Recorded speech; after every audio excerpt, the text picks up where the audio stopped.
Bureau reporter. इस कार्यक्रम का प्रायोजक मेरो देश मेरो जगदम्बा सिमेन्ट, देशको मेरुदण्ड Jagdamba steel. Vivdol seriously mixed up fruit. हामी छौं, हामी हौं अमृत स्टिल। प्राइम ब्लेडबाट बनेको शाखाको टोर स्टिल र टिएमटी छड्नै प्रयोग गरौँ।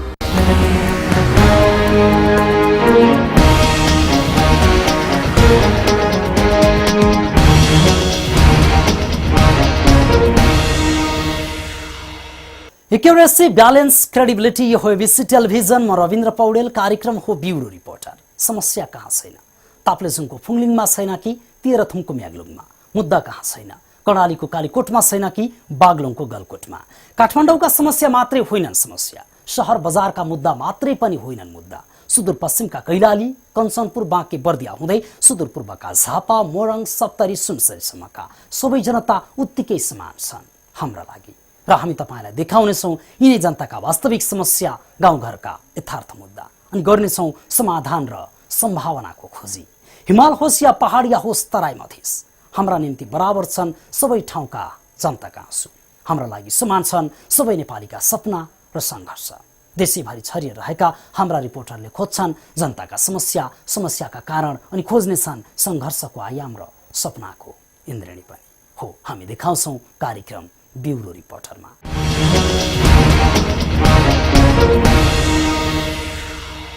जिल्लाको नारायण नगरपालिका 6 का कृषकहरू गाई पालन व्यवसायतर्फ आकर्षित भएका छन्।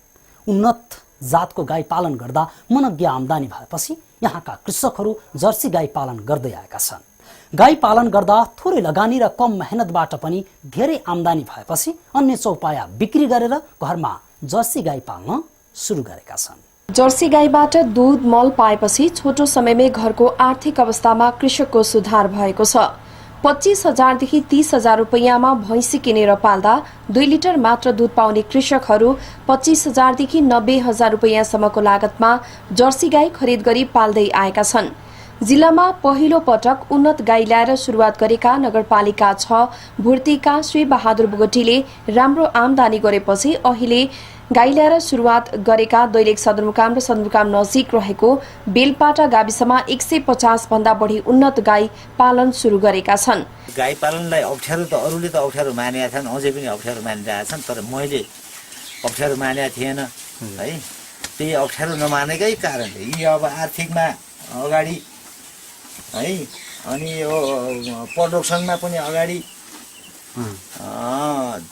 सबै कुरोमा अगाडि भएको हुनाले मैले त्यति अप्ठ्यारो मानेका थिएन। मैले अप्ठ्यारो नमानेकै कारण मैले प्रस्ताव राखेर जे होस् त्यति बेलाको डाक्टर दिगनाथ ढुङ्गालाले मेरो प्रस्तावलाई स्वीकार गरिदिनु भयो। अनि यसमा चाहिँ बाहिरका साथीहरू नगरपालिकामा हुन्न, यो कार्यक्रम सञ्चालन गर्न मिल्दैन भन्नुहुन्थ्यो।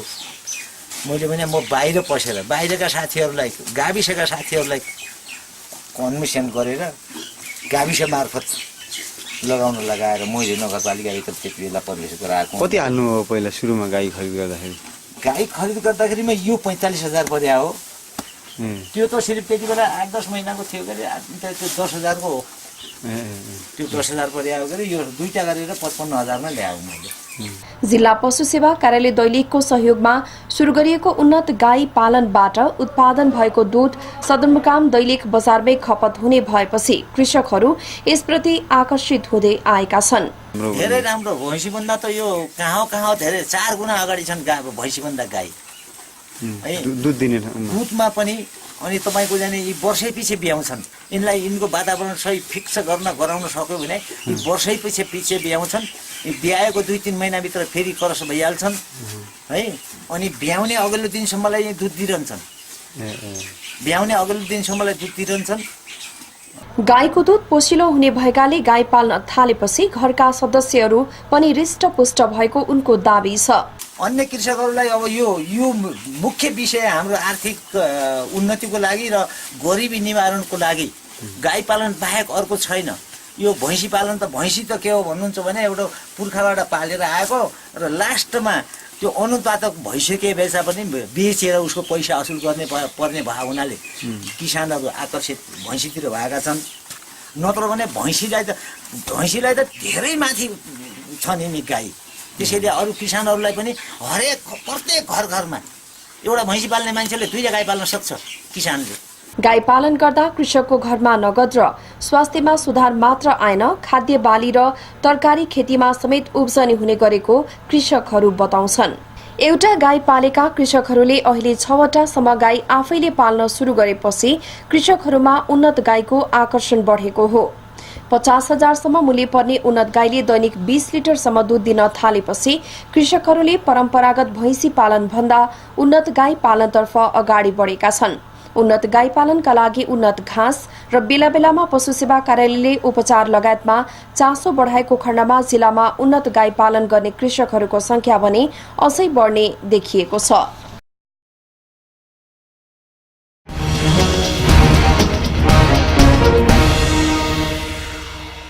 एउटा गाई पालेका कृषकहरूले अहिले 6वटासम्म गाई आफैले पाल्न सुरु गरेपछि कृषकहरूमा उन्नत गाईको आकर्षण बढेको हो।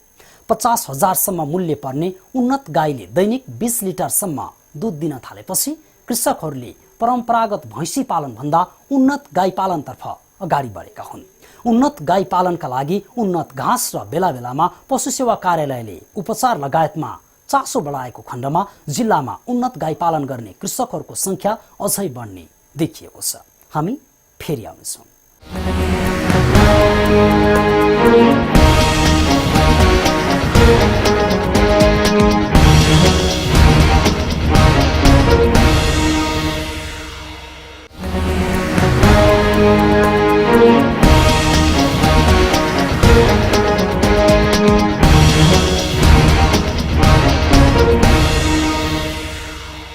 डोल्पाको जुफाल विमानस्थलको स्तर उन्नति गर्न थालिएको लामो समय भइसकेको छ, तर अझै पनि निर्माण कार्य सम्पन्न हुन सकेको छैन। डोल्पाको यातायातको विकल्पहीन माध्यम हो हवाई मार्ग, तर विमानस्थलको स्तर उन्नतिमा ढिलाइ हुँदा हवाई यातायात नियमित हुन सकेको छैन।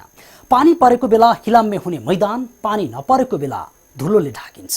त्यसैले डोल्पा पुग्ने पर्यटकले मात्र होइन, गम्भीर प्रकृतिका बिरामीहरूको पनि हवाई यातायात अनियमित भएकै कारण ज्यान जाने गरेको छ। डोल्पाको जुफाल विमानस्थल निर्माणको जिम्मा पाएको सिद्धि कन्स्ट्रक्सनले काममा ढिलाइ गरेकाले समयमै निर्माण कार्य सम्पन्न हुन नसकेको हो। नागरिक उड्डयन प्राधिकरणको तर्फबाट विमानस्थलको साइट हेर्ने जिम्मा पाएका वीरबहादुर शाहीले भने वर्षाले निर्माण कार्यमा अवरोध पुर्याएकाले ढिलाइ भएको बताए। दशैं लगत्तै काम सुरु गराइने उनको भनाइ छ। विमानस्थल कालोपत्रे गर्न सरकारले 9 करोड 70 लाख रुपैयाँ विनियोजन गरेको छ। जुफाल विमानस्थलमा तारा, गोमा, मकालु, काष्ठमाण्डप एयर र नेपाल वायु सेवा निगमले उडान भर्दै आएका छन्। नागरिक उड्डयन प्राधिकरणले 2070 साल पुसमै काम सकाइसक्नुपर्ने सम्झौता गरे पनि समयमै काम सम्पन्न हुन सकेन। त्यसयता 2 पटकसम्म म्याद थपिए पनि निर्माण कार्य अझै पूरा हुन सकेको छैन। अब यसो छ अब म्याद थप्नुको पछाडि लापरवाही स्वतः भइहाल्छ। म्याद थप्नु भनेको तोकेको अवधिमा सम्पन्न नहुने कुरा पनि हो। तर नेपालको हाम्रो कस्तो छ भने सार्वजनिक खरिद ऐनको कारणले गर्दाखेरि पनि यस्ता कुराहरू आउँदा रहेछन् के। जस्तै अब उसमै अब म्याद थप्ने व्यवस्था भए त स्वतः मान्छे थपिहाल्छ नि। त्यसमा सरकारले नै कडाइ गर्नुपर्छ, म्याद थप्न नथप्ने व्यवस्था हुनुपर्छ। जस्तै योभन्दा फरक कुराहरू हेर्नु, जस्तै अब तपाईँले यो एयरपोर्टको कुरा गर्नुभयो। भर्खरै अब यहाँ डोल्पामा उठेको इस्यु भनेको खाद्यान्न सम्बन्धी होइन। खाद्यान्न सम्बन्धी म के सुन्छु भन्दाखेरि अब ठेकदारले सार्वजनिक खरिद ऐन अन्तर्गत चाहिँ कम ठेक्कामा रेड हालेको, 35 रुपियाँमा 33 रुपियाँमा हालेको, त्यो ठेकदारले बोकेर ल्याउन नसक्ने र संस्थानले अर्कोलाई पनि दिन नसक्ने अवस्था रहेछ। कतिपय हाम्रा विद्यमान ऐन कानुनहरू अब समग्र देशको लागि बनाइएको हुन्छ, तर हाम्रा जस्ता भूगोल भएका जिल्लाहरूमा तिनी ऐन कानुनको पनि अब गर्नुपर्छ। हामीलाई चाहिँ बहुत गाह्रो भइरहेछ यता चाहिँ नहुने ठाउँमा। किन आउन जान चाहिँ यो पानीको बर्सातको टाइमले हामीले चाहिँ कुनै समस्याहरू हरेक बाधा यातना चाहिँ फैलिएका छन्। हामी समयमा जान नपाउनु, समयमा उड्नु नपाउनु, यो चाहिँ हाम्रो चाहिँ कठिनाइ। यो चाहिँ भौगोलिक दृष्टिकोणले यो ठाउँमा चाहिँ पानी बर्सात भइरहने कारणले गर्दा भन्दा हामीले यहाँसम्म दुःख पाउनु परेको छ। घाम लाग्दा धुलाम्य हुने विमानस्थल पानी पर्दा हिलाम्य हुने गरेको छ, जसका कारण पटक पटक उडान अवरुद्ध हुन्छ। त्यसैले यात्रुहरूले शास्ति खेपिरहेका छन्, समयमै आफ्नो गन्तव्यमा पुग्न पाएका छैनन्। यो विमानस्थल यो सिद्धि साई कन्स्ट्रक्सनबाट यो निर्माण कार्य भइरहेको अवस्थामा छ।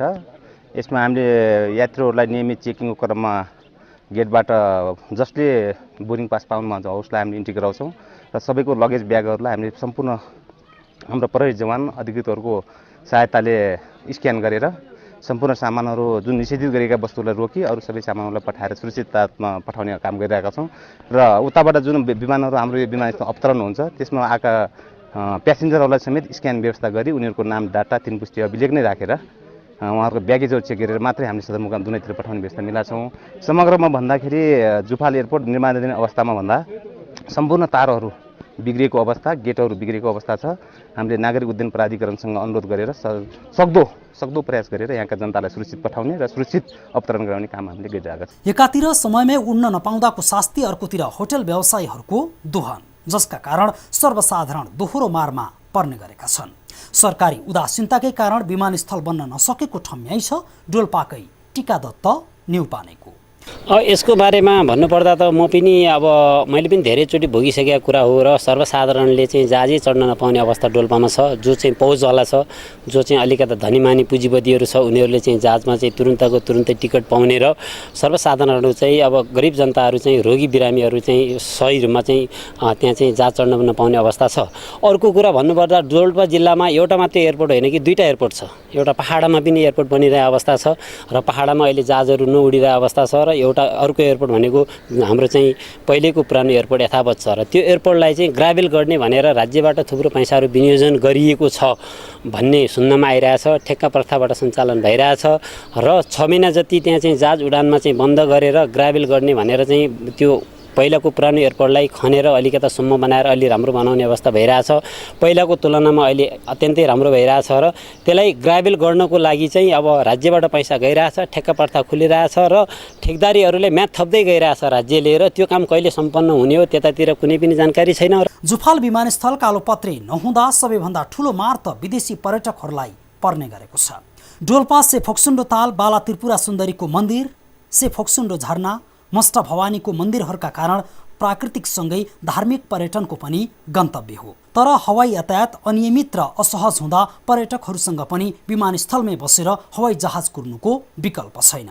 हवाई जहाजबाट यात्रा गर्नु डोल्पालीको विकल्पहीन बाध्यता हो। त्यसैले समयमै निर्माण कार्य सम्पन्न गरेर जुफाल विमानस्थललाई सुचारू गराउन सरकार गम्भीर बनोस्। स्तर उन्नतिको लागि लामो समय अघिदेखि निर्माण कार्य सुरु गरिएको डोल्पाको यातायातको साधनको रूपमा रहेको डोल्पाको एकमात्र जुफाल विमानस्थल यतिखेर समयमै निर्माण कार्य सम्पन्न नहुँदा अलपत्र परेको छ। डोल्पालीहरूको एकमात्र यातायातको मुख्य साधनको रूपमा रहेको जुफाल विमानस्थलमा अहिले सहज रूपमा हवाई सेवा सुचारू नहुँदा यहाँ पुग्ने सर्वसाधारणहरूले शास्ति खेपिरहेका छन्।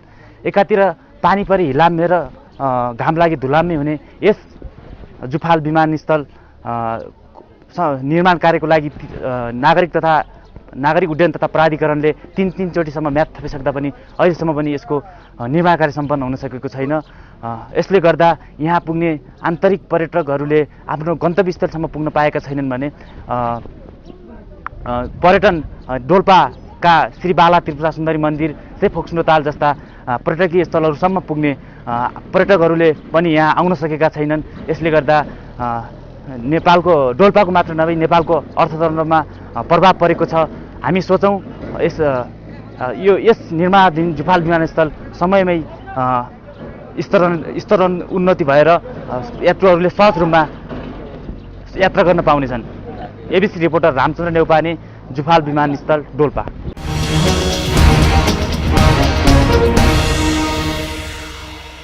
जुफाल विमानस्थल कालोपत्रे नहुँदा सबैभन्दा ठुलो मार त विदेशी पर्यटकहरूलाई पर्ने गरेको छ।